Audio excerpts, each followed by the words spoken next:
I made a 7-story skyscraper using not one, but 2 police modular sets. So go ahead, grab a donut while I set the mood with some bass guitar goodness.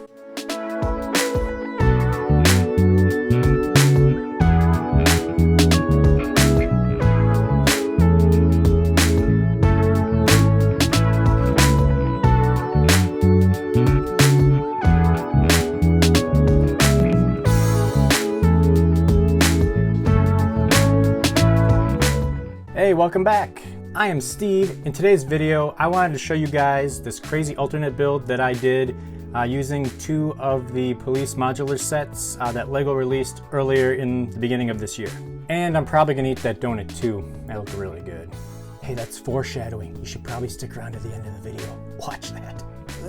Late last year, when LEGO officially announced that they were going to release a police station modular, I was already well into designing and building my own police station for Brickadelphia. LEGO's police station looked really great and I knew that I wanted it. I just knew that when I bought it, I would have to turn it into something else. January 1st came and I was in line at my LEGO store that very day. I bought it and it sat in my room in storage, sealed in the box for half a year. It took me 6 months to figure out exactly what I wanted to do with it.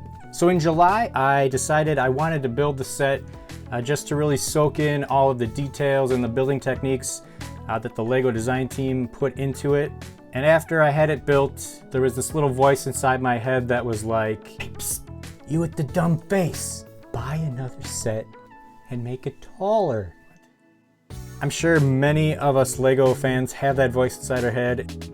I, like many of you, listen to that voice. Probably shouldn't as much as I do. I cashed in my VIP points and I got another set for 50 bucks. I couldn't pass that deal up. Is that a deal?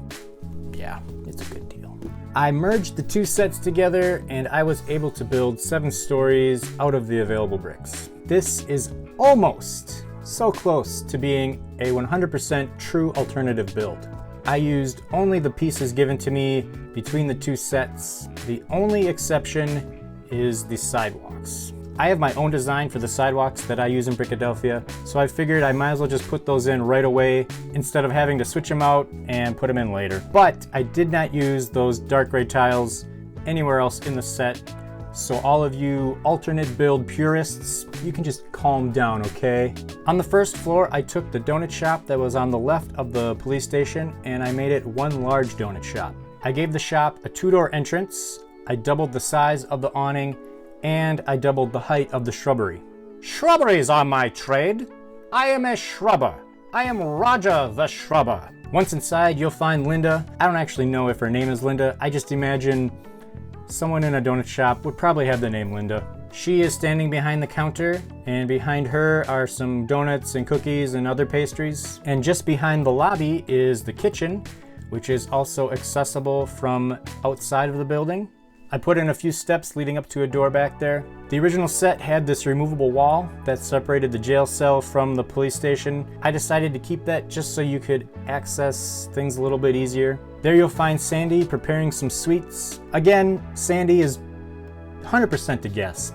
I don't know. The stovetop, the oven, the sink, those were all from the original set. I just modified it a little bit.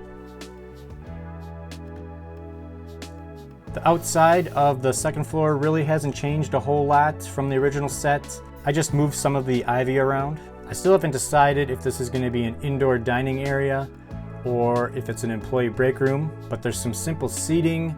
The shop's logo is made into artwork hanging on the wall there. There's a little table with some more food and some cups, and there's also a little coffee maker. And then I placed the lampposts that are normally on the outside sidewalk area indoors as lighting fixtures. Again, with the exception of the ivy placement on the outside, the 3rd floor basically follows the same design on the outside as well as the same basic footprint on the inside. The 3rd floor is home to the sales team of the company. There are 2 desks where the sales team works. I turned the evidence suspect board from the original set into a bulletin board where the sales team can keep track of all of their clients and leads and other sales junk. One of my favorite things about this entire alternate build is the copy machine that I made. It has some paper trays and it even opens up. I'm slightly proud about this one. You know, just a smidge. The personal assistant for the CEO of the company works on the 4th floor. They have their own desk and a little bookshelf. There's also a bathroom and this little area here that I made into a storage closet with different dishes and cleaning supplies. On the outside of the 5th floor, I used a lot of the pieces from the entrance of the original police set. I took the entrance doors, I flipped them on their side, now they're windows. I also took the 2 lights that were above the doors and I put them underneath the windows as a decorative element. The original set only came with so many steps, so this is the last floor that has a staircase leading up to the next floor.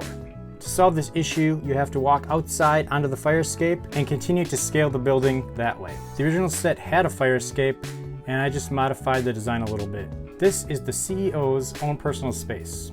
They get the whole floor to themselves. They have a corner desk with a window outlooking the city. They get their own personal bathroom and they get their own water cooler. As you walk up the stairs to their office, there are a couple of donut awards on the wall, as well as the door to access the last 2 floors. Now, because you have to go through their office to get to the next 2 floors, I'm just gonna make the assumption that the last 2 floors belong to the CEO. You built it, buddy. You can do whatever you want. The CEO of the donut company is a very busy person. Whether they're in their office, on the phone, talking with customers and clients all day, or on the road dealing with tough negotiations with clients, all I do is work, work, work, work, work. So directly above their office is their bedroom. I took the bed from the original set and I put a frame on it. I also added a headboard and some drawers underneath for some storage. There's also a spot where they can lift some weights and relieve some stress, as well as another bathroom. Looks like somebody left a deuce in the bowl. Ew. The outside of the last floor is identical to the 5th floor, and if the CEO wants to relax a little bit, they can head up to the 7th floor and lounge a little bit in their living room. They can plant their fancy butt in this green chair that I made, or in this fancy looking sofa. And speaking of plants, nice transition. There's a table in front of the window with some vegetation on it, and a record player in the corner where they can cut a rug to some funky jams. Speaking of rugs, I did it again. What? I'm like the transition master. There's also this rug. I would imagine it to be a very expensive rug, probably imported from some exotic location like Bed Bath & Beyond or something. I kept the roof basically the same as the original. The only modification that I made was that I moved the roof access area from one side to the other just to match up with the fire escapes that I made. I really liked the design of the original rooftop and I didn't really want to change it that much. Just leave it alone. Where'd that donut go? Where's that donut? Ah, here it is. How good. This was a really fun challenge. Oh yeah. I love doing these kind of alternate builds where I use only the pieces that are in the set. That was real good. In the future, I might swap out some elements like the blue awnings just to kind of make the outside a little bit more cohesive, but it still looks good just the way it is right now. This looks good too. Oh yeah. Hold on, one more. Okay. If you enjoyed this video, click that donut, the like button. The like button. The like button. I like this. And as always, we'll catch you next time. Bye. Bye. Bye-bye. Leave me alone now. I think my favorite flavor is pink. Really taste these blue sprinkles. Donuts. You're gonna go nuts for these donuts. Crying a little bit. Oh.